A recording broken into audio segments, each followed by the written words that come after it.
ఈరోజు అవార్డును అందుకోబోతున్నటువంటి అవార్డు గ్రహీతలు గురించి వివరణ మేము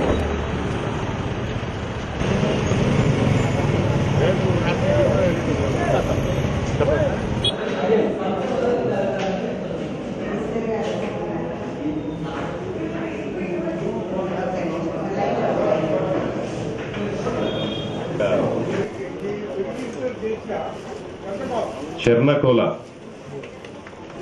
వరిగడ్డితో అలాగే చీర అందరూ ఒకసారి క్లాప్స్. ఈ అత్యద్భుతమైనటువంటి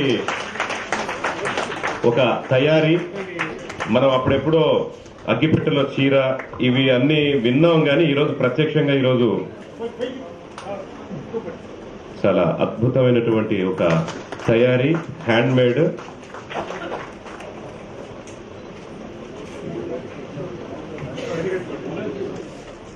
సంప్రదాయబద్ధంగా ట్రెడిషనల్ గా ఉంది, మంచి బార్డర్ కూడా ఇచ్చారు.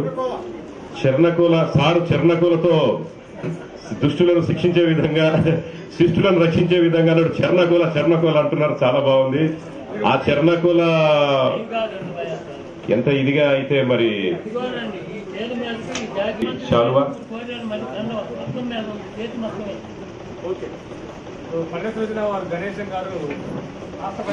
మెడబందులు, ఈతాకుతో తయారు చేసిన వస్తువులు, సిగమూరలు, జొన్నయ్యతో తయారు చేసిన వస్తువులు, బంతికట్టు, చిప్పెర కంకి పూసతో తయారు చేసినటువంటి వస్తువులు, అరక, పద్గము, అలాగే భారతదేశం వ్యవసాయ రంగానికి కూడా వీటిని పరిచయం చేయాల్సిన అవసరం ఉంది. వీటి డెమో ఎలాగా, వీటికి కావాల్సిన మెటీరియల్ ఎలాగా, వీటిని తయారు చేసే విధానం ఎలాగా, అలాగే కలర్స్ కూడా ఇచ్చారు. అది ఎలా జరిగారు. ఐఆర్ఐ డైరెక్టర్ హెచ్ఎస్ గుప్తాల నుంచి ఉత్తమ రైతు, జాతీయ ఉత్తమ కళాకారునిగా మువ్వా చిన్న కృష్ణమూర్తి గారు 2011లో అవార్డు పొంది ఉన్నారు.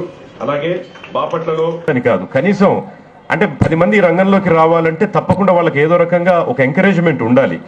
ఆయన మరి ఏ రోజు ఎక్కడ ఏ మహానుభావుడు ఏ దైవ సంకల్పమో ఆయన నిజంగా అలనాడు పురాణాల్లో చూసిన ఆ నార చీరల్ని, ఆ మగ్గాల్ని, వాటన్నిటిని మనం ఈరోజు చూడగలిగాము.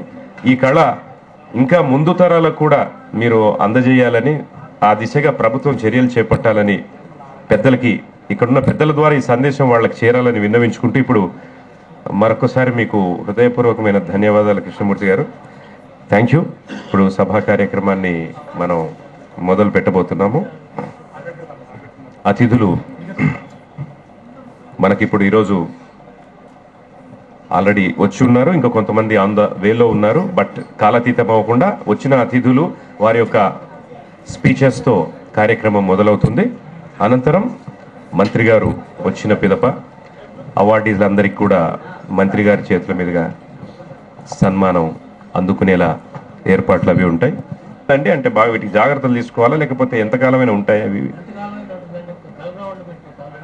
కలరా ఉండబెడితే ఇది, ఎందుకంటే ఇవి మామూలు వైర్లా, ఇవి అసలు. మీకు ఎన్ని రోజులు పట్టిందండి తయారు చేయడానికి? ఒక్క బ్యాగ్ అండి, ఒక్క బ్యాగ్ 20 రోజులు. చీర 3 సంవత్సరాలు పట్టిందంటండి చీర తయారు. హైదరాబాద్ వారిని వేదిక మీదకి సాదరంగా ఆహ్వానిస్తున్నాం. So please welcome to the dais.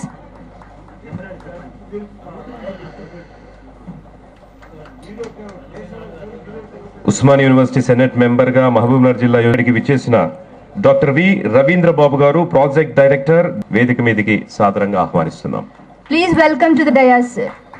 ప్రాచుర్యం పొందినటువంటి వారు, మన చారిత్రక భవనాల పరిరక్షణ, చరిత్ర, సంస్కృతి తదితర అంశాలపై ఆయన ఎంతగానో కృషి చేస్తున్నారు. ఇదిగా విచ్చేసిన డాక్టర్ వి రవీంద్ర బాబు గారు, project director, directorate of rice research గారిని మాట్లాడవలసిందిగా వేడుకుంటున్నాం. Thank you sir.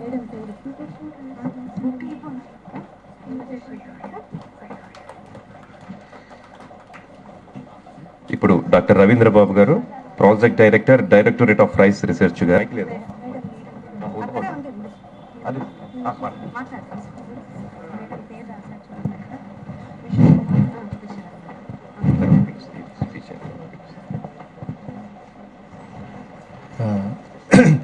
ఈరోజు రైతు బంధు కార్యక్రమానికి విచ్చేసినటువంటి మరి వేదికను అలంకరించినటువంటి పెద్దలందరికీ, తర్వాత ముఖ్య అతిథులు, మిగతా రైతు సోదరిమణులు, మరి మీడియా, ఎలక్ట్రానిక్ మీడియా అందరికీ కూడా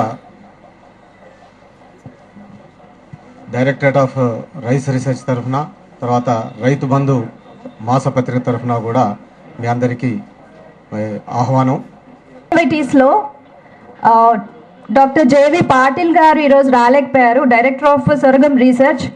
సో మేడం విశారద గారిని ఇన్వైట్ చేస్తున్నాం. Please welcome ma'am.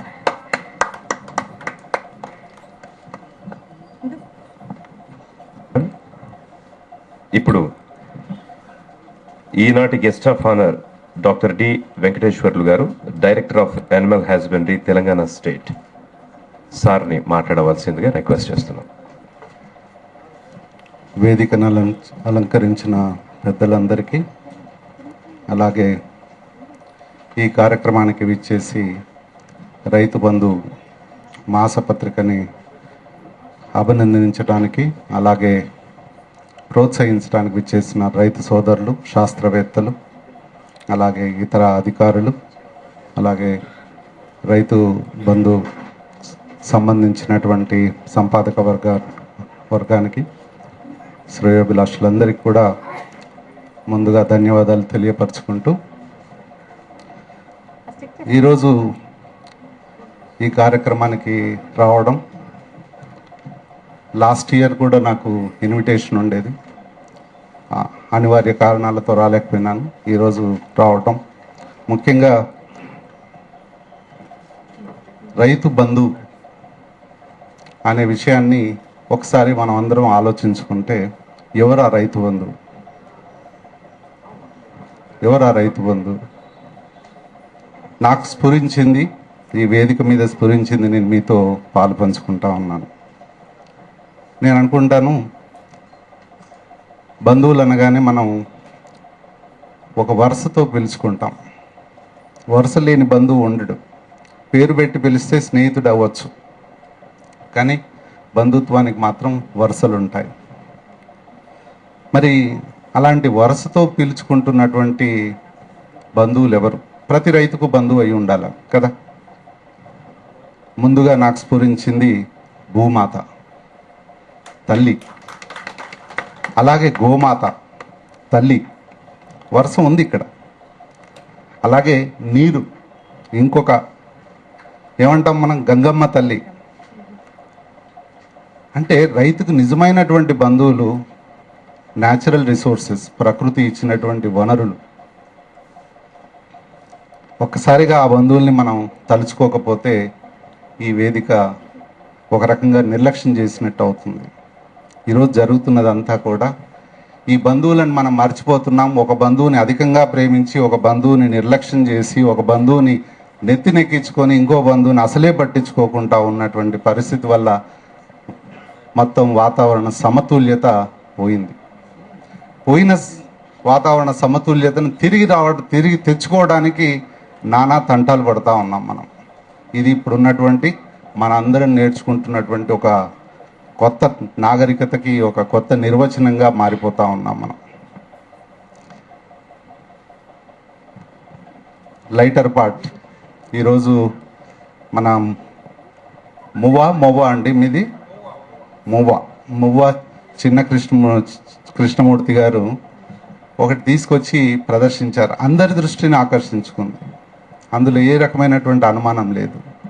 కానీ ఆయన వాడుకున్నటువంటిది అందరూ నిర్లక్ష్యం చేసేటటువంటి వరిగడ్డికి ఒక రకమైనటువంటి ఉపయోగం ఉంది. అది ఎవరు ఊహించని ఉపయోగాన్ని ఆయన చూపెట్టారు.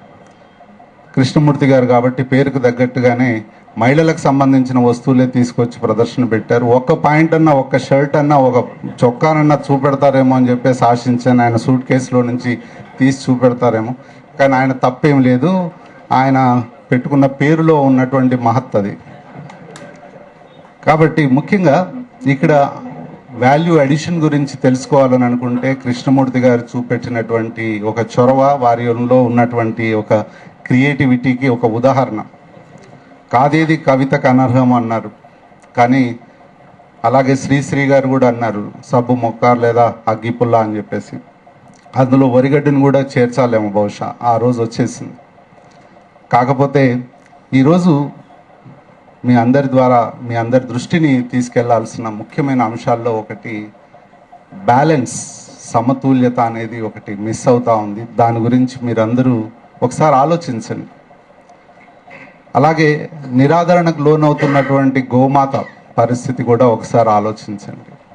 నేను అంటున్నాను, కృష్ణమూర్తి గారు నేసినటువంటి వస్త్రాలు వేసుకొని మా పశువుల కొట్టానికి మాత్రం దయచేసి వెళ్ళకండి, అవి ఆవురావురున ఎదురు చూస్తూ ఉన్నాయి.